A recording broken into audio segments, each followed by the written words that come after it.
The Orioles last week finally made a trade in which they sent one of their top prospects away and got a major league starting pitcher in return when they got Cole Irvin from the Athletics on Thursday. But because it was one of the bigger trades Mike Elias had made, it comes with questions from you, the listeners. So because of that, decided to open up the mailbag coming up on this episode of the Locked On Orioles podcast. You are Locked On Orioles, your daily Baltimore Orioles podcast. Part of the Locked On Podcast Network, your team every day.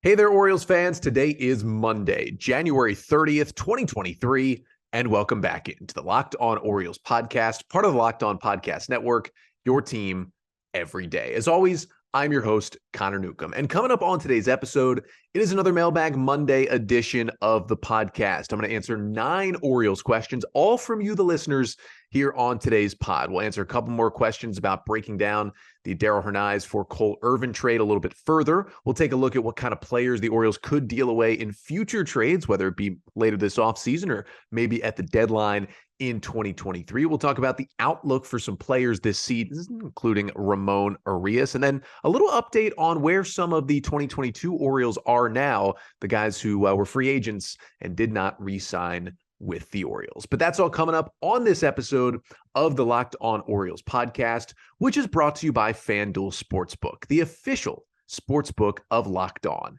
Make every moment more. Visit FanDuel.com/LockedOn to get started today.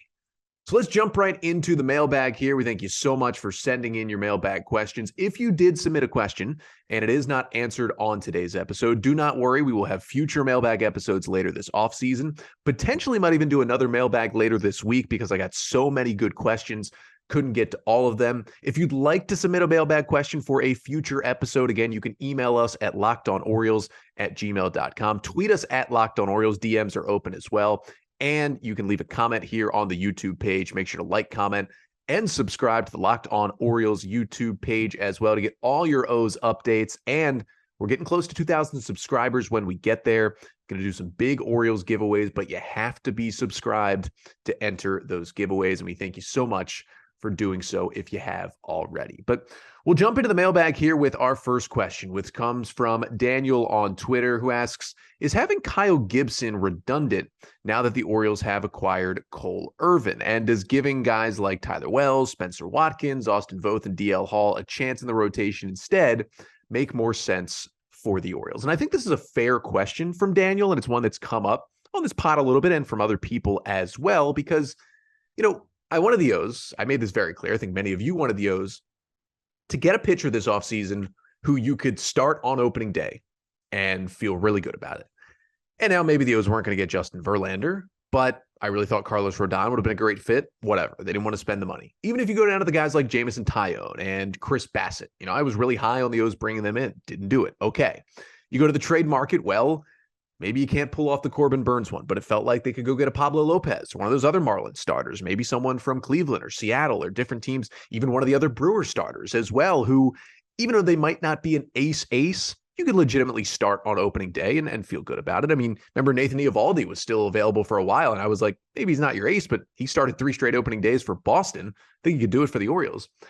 Well, they didn't take that approach, and they added 2 guys to the rotation, signing Kyle Gibson to the 1-year deal, and of course, making the trade, acquiring Cole Irvin from the Athletics on Thursday. Neither of those guys are guys you really want to start on opening day.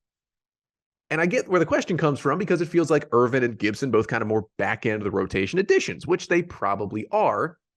And the Orioles already had guys like that. And with the addition of Cole Irvin, as I talked about back on Thursday's episode, breaking down the trade, if the O's go with a 5-man rotation, it probably pushes Tyler Wells back into the Orioles bullpen, while it pushes Austin Voth certainly into the bullpen, DL Hall, some sort of piggyback role. And I'm not sure Spencer Watkins has a 26-man roster spot right now, especially after getting Cole Irvin. There's also guys like Mike Baumann and Bruce Zimmerman in that mix as well, who are still on the 40-man roster.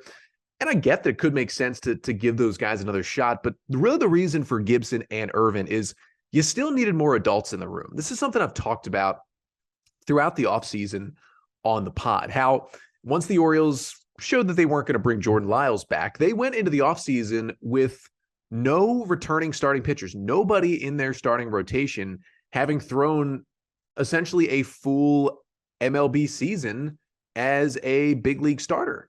And that's an issue. You need, as I said, some adults in the room. Now they added Gibson, who has had 29 or more starts in 7 of his 8 regular full big league seasons, not including his rookie year when he came up late or the shortened 2020 season. 29 plus starts. That's a full season, pretty much 29 or 30 starts in 7 of the 8 years. It's a 35-year-old veteran adult in the room who can still get guys out and is really going to bring you, a veteran presence to this pitching rotation. And then when you add Cole Irvin, well, he kind of does a similar thing. Irvin has started 30 or more games in back-to-back years with the Athletics. And although he's not ace material with the stuff, he's getting guys out, ERA around 4, which is still solid today in Major League Baseball. And he helps your team. So that's what they needed. Kyle Bradish is great. Dean Kramer had a really good year. Excited about Grayson Rodriguez, DL Hall, and Tyler Wells coming back and all these guys. But none of them have been even healthy enough to throw a full season. I mean, Kramer, Bradish, Wells all missed multiple months because of injury last year, and Hall and Rodriguez have barely pitched in the bigs at all. So you got to have some guys in the room, and multiple guys. Can't just be one. You got to have multiple guys in the room who can eat innings, who have been there before. That's why Irvin and Gibson still both make sense, and I think are both going to be in the opening day starting rotation. Second question comes from @JHaas on Twitter, who asks, could Cole Irvin ditch his sinker this year? And kind of cites an article on Rotographs, the kind of fantasy baseball wing of Fangraphs, about how they talked about Irvin's potential value this season in getting rid of the sinker. And this is something that I mentioned on Thursday's episode, and it's also something that I've talked about on Twitter as well, did a breakdown of Irvin's stuff. And I just do think that the O's are going to have, at the very least, have him cut back on the sinker usage. Last year, it was his number 2 pitch behind his four-seam fastball. He threw it about 23% of the time. Opponents hit .278 against that sinker, which was the highest batting average against any of Irvin's pitches last year. And it's only got a 13% whiff rate, which is the lowest. A 42% ground ball rate and a 9-degree launch angle on average is not good against a sinker. If you compare that to Dylan Tate's sinker, which granted is one of the best sinkers in baseball, but if you look at what he does with his sinker, his numbers are leaps and bounds ahead of what Cole Irvin's sinker does. Irvin has the sinker to try and get ground balls. It doesn't do a good enough job of doing that. He leaves it up in the zone far, far too often. And that pitch gets hit harder than any of his other offerings. So the fact that he already has a four-seam fastball, and he does throw a cutter as well from time to time, I don't think he needs the sinker. Now, could he throw it 10% of the time instead of 23% and get better? Yeah, I think he could. Does he have to cut it out completely? No, I don't think he has to. But I do think the O's are going to go in there, have him focus on the fastball, changeup, curveball, and kind of get the sinker out of there a little bit, because it just hasn't really been working for him. I think it's going to make him better moving forward with Baltimore. Next question comes from our friends over at Locked On Athletics here on the Locked On Podcast Network. Jason Burke does a great job hosting that podcast. Make sure to go check them out for their reaction of the Darell Hernaiz Orioles and A's trade. But Jason asking from the Locked On A's account on Twitter, what is the ceiling for Darell Hernaiz? Which is a fair question, because he was the only Oriole going to Oakland in the Cole Irvin trade. Now, he's 21 years old, right-handed hitting infielder who had a 127 WRC plus in high A Aberdeen last year, then got moved up to Bowie for the last 2 weeks of the season. Didn't hit well, but he played 13 games in his first chance at Double-A, so can't really hold him against him. He's 21 years old. I do think Darell Hernaiz is a future big leaguer. I think this guy's going to get to the big leagues, and especially now that he's with Oakland, and they're playing a lot of young guys, and they're in the middle of a rebuild. It's not good at the major leagues. He is definitely at some point here, maybe not in 2023, but potentially in 2024, going to get his shot in the big leagues. And I do think what he's going to be, he's an athletic guy. He can play short, second, third. Maybe will never be crazy elite in any of those positions, but will be a good defender. He can play all those positions. He can give you versatility. He's going to hit a bit, not going to hit for insane power. He's not going to give you 25, 30 home runs any year, but he could give you 10 or 15, hit for a solid average, be a really good athlete, play good defense. He's a great, great clubhouse guy as well. And I think he's going to be a valuable major leaguer. He's going to be an above average major leaguer at the plate, in the field, just overall in terms of his value. And I think it was a good get for the A's. On the O's side, obviously, they just had too many guys ahead of him in the infielder pecking order. But I do think good defense, above average bat, just a solid major leaguer. I don't think he's ever going to be an all-star in the big leagues, but I think he's going to be a good big leaguer down the road for the Athletics. We got 6 more questions to get to here on a mailbag episode. And coming up next, we're going to talk about what the Orioles might do in future trades, what kind of players they could deal away to get big league talent. And we'll talk a little bit about Ramón Urías and what his role looks like next season. But first, this episode of the Locked On Orioles podcast is brought to you by FanDuel. And this year, the only app you need at your Super Bowl party is FanDuel, America's #1 sports book. We are so excited about our new sports betting partner for Locked On because of the #1 sports book in America. That's FanDuel. And if you're new to FanDuel, that's even better. They have so many great features that make betting on sports fun and easy. You can download FanDuel now so you can bet Super Bowl 57 with a no-sweat first bet. You'll get up to $3,000 back in bonus bets if your first bet doesn't win. And FanDuel, it lets you bet on everything from the money line to point spreads, who will score a touchdown. Now, of course, the championship games are over, so we kind of have to wait 2 weeks until the Super Bowl, but that doesn't mean you have to stop betting at this point. You can always look at, hey, some college basketball, the NBA, pretty much anything you can get on, you can get it at FanDuel. And the FanDuel Sportsbook app is safe, it's secure, and it's super easy to use. And best of all, you can get paid with your winnings instantly. I'm on the FanDuel app. I've felt pretty good about what I did early getting on the app. Some of those free bets that I got, turned them into some more money, betting on some college football during the fall. Hoping to continue that with college basketball as well. So join FanDuel today at FanDuel.com/lockedon to claim your no sweat first bet on Super Bowl 57. That's FanDuel.com/lockedon. Make every moment more with FanDuel, the official sportsbook partner of the NFL. So we're back here on a Mailbag Monday episode answering your Orioles questions. 3 down and 6 to go here on the Mailbag. And our next question comes from Tony on Twitter, who asks, do you think the Orioles will continue to trade from their mid-tier infield prospects instead of kind of the top-tier guys? And obviously this question comes from Darell Hernaiz being the one who is sent to Oakland in the Cole Irvin trade, because I would put Hernaiz in kind of the tier 2 of Orioles infield prospects. To me, tier 1 is Gunnar Henderson, Joey Ortiz, Jordan Westburg, Connor Norby, and Jackson Holliday, whereas tier 2 is some of the guys already in the big leagues and some of the guys that are closer. It's Darell Hernaiz until he was traded. It's Cesar Prieto. It's Ramon Urías, Terran Vavra, Jorge Mateo, some younger guys as well. Maybe an Anthony Servideo in that conversation. I'd still put Kobe Mayo in tier 1. He's definitely a tier 1 infielder, but kind of talking more about the middle infield types. Mayo, a third baseman in the O system. But that's how I would kind of separate the 2 tiers. And obviously, the Orioles were able to get a controllable starting pitcher without having to give up one of those tier 1 guys. But at some point, they're going to have to trade from one of these groups because you can't keep everybody. There's just not a lot of slots in the infield. I mean, right now, you have Urías, Mateo, and Vavra all in the big leagues, along with Gunnar Henderson, and you have to think at least one of Westburg, Ortiz, and Norby, if not more, will be in the big leagues with them or replacing them at some point in the 2023 season. But I do think on the surface, if the O's can get what they want in trades while holding on to guys like Westburg and Ortiz, they're going to do it. But what I will say is, I don't think it's just going to be the mid-tier guys. I think they're going to have to trade one of those tier 1 infielders to go get the pitching that they want, because yeah, Cole Irvin is helpful, but he's not anything close to the ace you really need on this staff. And even when you look at that group, Gunnar Henderson, Joey Ortiz, Jordan Westburg, Connor Norby, Jackson Holliday, not even those 5, even if you cleared out everybody else, there's not even room really for those 5 to play on the same team. So you got to trade some of them. They're keeping Gunnar and they're keeping Jackson Holliday. So I really do think one of Ortiz, Westburg, and Norby is almost certainly going to get moved at some point. And it could be after, maybe it comes next off season and they've played a little bit at the big leagues at the end of 2023. But I do think there's a good chance one of them gets traded maybe before they get to the bigs. Maybe it happens at this year's deadline to go get a starting pitcher to kind of push the O's over the top and help get them to the playoffs. You just can't keep all these guys. And maybe they go the flip side. Maybe they deal Urías or Mateo to kind of clear the big league roster to get those tier 1 guys like Westburg and Ortiz onto the Orioles and give them regular playing time.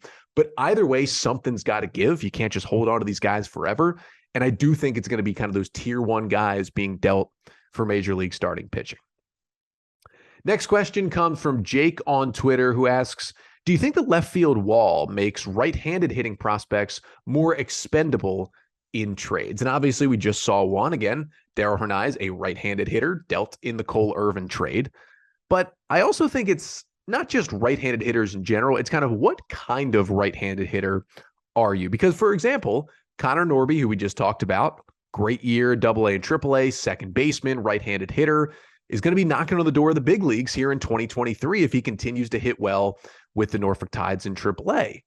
Now, does that mean he's not valuable in the big leagues because the walls move back in left field? Not necessarily, because the way Norby hits the ball. Connor Norby, known for using all fields, and really his power alley is kind of mostly to right center field as a right-handed hitter, which is still a solid place to hit the ball out at Camden Yards. So I don't just want to pigeonhole it to right-handed hitters, because Connor Norby, only 38% of his balls in play last year were pulled to left field. He really uses the field a lot more than your general right-handed hitter.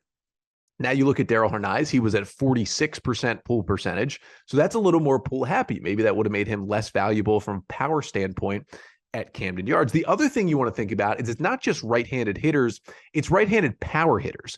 Because if you have a hitter like, I don't know, I mean, Terrin Vavra is obviously a good example, even though he is a left-handed hitter, but somebody that sprays the ball around more and isn't a 25 to 30 home run guy, they're not as hurt by the big wall because they're not hitting 20 plus homers out there anyway. They're actually maybe helped by there being more space out in left field to dunk the ball in for singles and doubles. So what we're really looking for here is big time pull hitting, power hitting right-handed hitters. That's a group that maybe the Orioles could trade from more so. And I will say, I love Kobe Mayo, but he kind of falls more into that category than some of the Orioles kind of tier 1 prospects that I talked about. Big power right-handed hitter, crazy power, and over 50% of his balls in play were pulled in 2022 at AA Bowie. So it might make sense that it could hurt the value of a guy like Kobe Mayo. Jordan Westburg is another one, 47% pull percentage last year between AA and AAA for Westburg. Maybe that does hurt his value a little bit. And he's not as much of a raw power guy as Mayo, but he is still a power hitter who hits the ball out of the ballpark a lot, as we've seen in the minors from Jordan Westburg. So it's something to look at with those guys, that it's not just right-handed hitters, but those pull hitting, power hitting right-handed hitters. I think they could be more likely to trade those guys because you're just not going to get as many homers out of them at the big league level. Next question comes from Caden on Twitter, who asks, speaking of a right-handed hitter, how will Ramon Urías fit into the Orioles roster this season? This is a question I think I've touched on a few times this offseason, because as you continue to look at the Orioles infield, it's getting crowded. We just talked about how the O's are going to have to trade from this surplus at some point, you would think. But you look at the roster right now, as I've projected it, at least for opening day, and you've got Ramon Urías on it, of course, along with Gunnar Henderson and Jorge Mateo, and Adam Frazier will be on that roster, you'd have to think, and Terrin Vavra as well kind of makes up your infield right now for the Orioles. Now, in that group, I think Urías is going to play a lot, because whether he's going to play third base or second base, he might DH a little bit. If you look at the Orioles' 9 best hitters, Ramon Urías is certainly one of the 9 best hitters among the guys who are projected, at least by me right now, to make the 26-man opening day roster. Among the 13 hitters to make that roster, Urías is certainly one of the 9 best. Now, I know he won the Gold Glove at third base last year, but he's not going to be your everyday third baseman. I think between Mateo being at short, which would push Henderson to third, you're going to have some third base for Urías. You're going to have some second base, but also you'll have Frazier and Vavra trying to play those positions. Now, it does help that Frazier and Vavra can both play the outfield as well. They're both left-handed hitters, while Urías is a righty, so there's better ways to kind of work them into the lineups as well. But Urías is going to play a good amount. And it's not going to be always third. It'll be some second. I don't know if he'll DH as much as some guys like maybe Vavra or Santander or Stowers will do, just because Urías is such a good defender, both at third and second base, and can play shortstop for you as well if you need him to. He's probably the third string shortstop on the roster right now behind Mateo and Henderson, but still gives you that option. But the one thing I will say about Ramon Urías is that he's come up in trade talks with the Orioles this offseason, trying to go get a starting pitcher. And when you look at them trying to trade guys away, and get starting pitching. He's a controllable infielder who, has some pop, but hasn't really figured out the offense thing yet. He still hits the ball into the ground way, way too often. And the Orioles will have Ortiz, Westberg, and Norby knocking on the door here. Urías could be a guy that still could be traded either this offseason or early in the season or at the trade deadline. I think it certainly still could happen. He's still coming up in trade talks. But for right now, he's going to play not every day, but a lot of days. It'll just be some moving around of positions, getting him into the lineup. And it also depends on his bat. Listen, if he keeps just beating the ball into the ground, it's going to be tough to play him every day, but he starts to lift the ball in the air some like he did at times last year. He's going to hit for more power, hit more homers. And he's going to be more valuable in the Orioles lineup. But we got 3 more questions to get to here on a Mailbag Monday episode, taking a look at the former Orioles and where they've ended up so far this offseason. We'll look at one of the O's young relievers and how he fits in to the bullpen, and then take a look at the rotation as a whole and who might have the best season in 2023. But first, this episode of the Locked On Orioles podcast is also brought to you by Built Bar. Are you looking for a delicious treat but don't want all the fat and calories? Well, you've got to try a Built Bar. And we've just gotten through the holidays, and the goal for some people is to eat a little healthier. Well, you got to try Built, because with Built, healthy is actually tasty. They help you with your New Year's resolution. What makes Built Bars so good? Well, for starters, they're covered in 100% real chocolate, and they come in unbelievable flavors like churro, peanut butter brownie, and coconut almond. I'm not sure how they continue to do it, because they maintain these amazing macros as well. These delicious bars, they taste like candy bars, but each Built Bar only 130 calories, only 4 grams of sugar, and a whopping 17 grams of protein. And now you don't have to wait around to just get your box in the mail. You can still order from Built.com, but you can also go to Walmart. They've got Built Bars now. You can get a 4-bar box. You can go to Sam's Club as well. You can get a 13-bar box with those hit flavors like brownie batter and churro. You can thank me later. So go to Built.com or head into your local Walmart or Sam's Club and get yourself those delicious and nutritious Built Bars.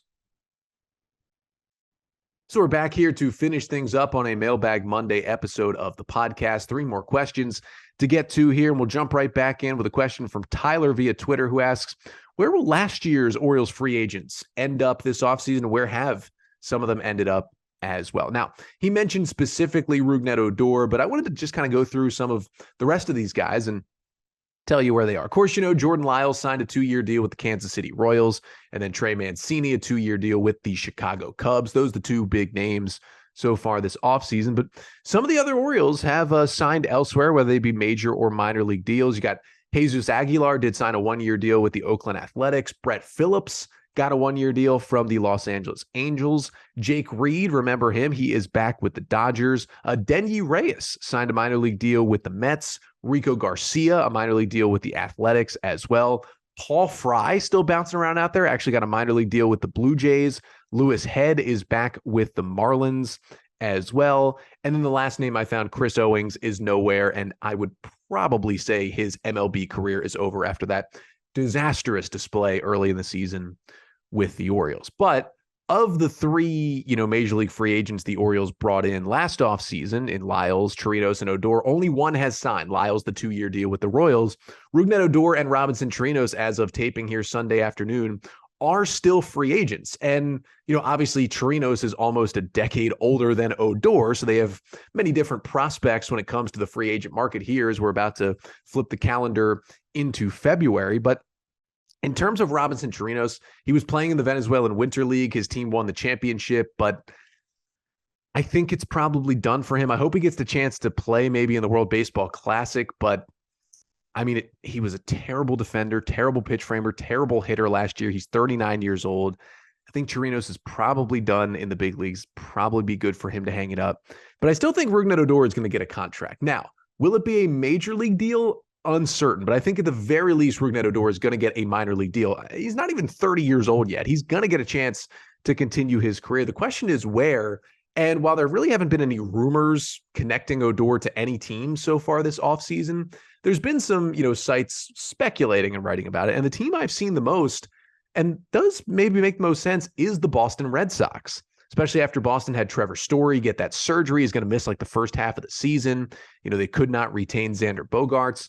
They did trade for Adalberto Mondesi to play shortstop from the Royals, but they're still at a point where, I mean, I'm pretty sure their second baseman is still Christian Arroyo right now, and he has not been very good the past couple of years. Rougned Odor might not be a huge upgrade, but at least would be a platoon with Arroyo and give you a better chance with the bat. I could see Odor signing a minor league deal and making the opening day roster with Boston. How funny would that be to see Odor, 13, 14 times this year in a Red Sox uniform, but he could pepper the pesky pole, still plays a solid defense at second base. And listen, the Red Sox need anything with a bat, and apparently they're only going after guys that are cheap as well, and Odor would certainly be cheap to bring in. I think that could maybe fit for the Red Sox and for Rougned Odor. Next question comes from Johnny on Twitter, who asks, where does Yennier Canoa fit in this season for the Orioles? It's an interesting question because we saw Cano come over. He was one of the 4 pitchers who the O's acquired from the Twins in the Jorge Lopez deal at the trade deadline. And Cano was the only of the 4 guys to actually get to the big leagues with the O's. He had a little bit of time in the big leagues with the Twins at the time of the trade. He was in AAA. O's sent him to AAA and then did bring him up a couple of times late in the year. Got a few appearances. Definitely varying results for Yennier Canoa in the big leagues with the Orioles, but it was a very, very small sample size. And he's still on the 40-man right now. He would be projected right now to start the year in AAA. The Orioles just have too much bullpen depth right now, and especially with acquiring Cole Irvin last week, it probably pushes a guy like Tyler Wells back into the bullpen. And you could argue right now, the Orioles have their 13 pitchers. As long as there's no injuries, you could argue they have their 13-man pitching staff set for opening day right now. Now, things are going to change. Some guys are going to struggle in spring training. Some guys are going to play really well, and it's pitching, so somebody's going to get injured. But if everybody stays healthy and performs like we expect, they kind of have the spot set. And that's without a spot for a Mike Baumann. That's without a spot for a Spencer Watkins. That's without a spot for a Joey Crable. There are guys that's without a spot for a Nick Vespi, who is probably going to miss the beginning of the season with injury. That's without a spot for even an Andrew Politti, the Rule 5 pick. All those guys, I think, are ahead of Yennier Canoa, at least for the opening day bullpen pecking order and power rankings right now. So he's got a little bit of an uphill battle. Now, people have speculated this offseason that maybe Cano could be a DFA candidate off the 40-man roster as the O's were making roster moves. I'm not sure about that just because, the O's only traded for him at the deadline last year. He is older. He's 28 years old, the right-hander, but he throws hard. He's got a fall off the table changeup. He's kind of like a Felix Bautista light, at least with the stuff that he throws. And, he's got the command issues that Bautista used to have before he finally honed it in last season and became a dominant closer. Maybe the O's think Cano could do that as well. And because they just traded for him at the deadline, they didn't have much time to work with him. I didn't think, especially because they acquired him via trade for Jorge Lopez, I didn't think there was much of a chance they DFA him this offseason. So he's going to start the year in AAA. He's going to be bullpen depth. Now, if things are really bad early in the year and he's walking everybody and he can't get off the mound, I could definitely see him being DFA'd early in the season. But if he keeps the command at least in check, he's throwing that good stuff, the O's will probably keep him on the 40-man. He'll be up a few times in the big leagues. But I will say, even another name, Logan Gillespie, is probably a guy that's ahead of him on the bullpen pecking order. I mean, there's some guys who are certainly slated to get a chance before he does at this point. Keegan Aiken might not even make the opening day roster, would definitely be ahead of him as well. So it's going to be tough for Cano. I don't think the O's want to give up on him because they traded for him and they like the stuff, but there could be a point this season where unless he's dominating in AAA, he just gets DFA'd because they need room for other guys. And he's just so far down that order of guys who could help the O's in a pinch in the big league bullpen. And the final question of the day comes from Brian on Twitter, who asks, which Orioles starting pitcher will finish 2023 with the best ERA? And we've got plenty of options. Some people might want to say Grayson Rodriguez is going to have a great rookie season. It was nice to see Mike Elias went on MLB Network on Sunday and actually said that he expects Grayson Rodriguez to be in the opening day rotation. Also said he expects Colton Cowser to make his major league debut at some point this season. Obviously, those are things we already thought were going to happen, but it was nice to hear him say those things, and hopefully we can expect Grayson, if he's healthy, to be in that opening day rotation. But I'm not going to take Grayson Rodriguez. I'm going to take Kyle Bradish. If you've been listening to this podcast, you know I've been on the Kyle Bradish hype train for a while. I loved watching him pitch last year in his rookie season. And I think as long as he can stay healthy and he can continue to throw those breaking balls at a high rate like he did when he dominated the Astros twice at the end of last year, he's going to have a really good season. He's got dominant stuff. I think he can take that next step. And yeah, he'll have some tough starts where maybe the command maybe gets away from him. But in general, I think he has the highest ceiling of non-Grayson Rodriguez guys in this Orioles rotation. And because I think Rodriguez could hit some stumbles in his rookie year, give me Kyle Bradish. I'm on the hype train for the best O's starter ERA in 2023. But that'll do it for today's mailbag episode. We thank you so much for watching and for listening. Again, if you had a question, but it didn't get answered, could get answered maybe coming up later this week on another mailbag. And as well, you can submit your questions for future mailbags at lockedonorioles@gmail.com. Tweet us at lockedonorioles or leave them in the YouTube comments here. Make sure to like, comment, and subscribe to the Locked On Orioles YouTube channel. I'll be back with you here on Wednesday. You'll actually get to hear the episode that I was planning to post at the end of last week that I recorded about an hour before the Orioles made the trade for Cole Irvin. So I scrapped that episode and I'm going to post it this week, taking a look at the drafts that Mike Elias has had as Orioles GM. And if the 2019 draft where the Orioles got Adley Rutschman, Gunnar Henderson, and others, is that the best draft in Orioles history? I went back and looked at all the O's drafts dating back to the 1960s. And honestly, 2019 is right up there with some of the best drafts the O's have ever had. But I'll do a full deep dive coming up when I return on Wednesday's episode. But until then, I'm Connor Newcomb, and this has been the Locked On Orioles podcast, part of the Locked On Podcast Network. Your team every day.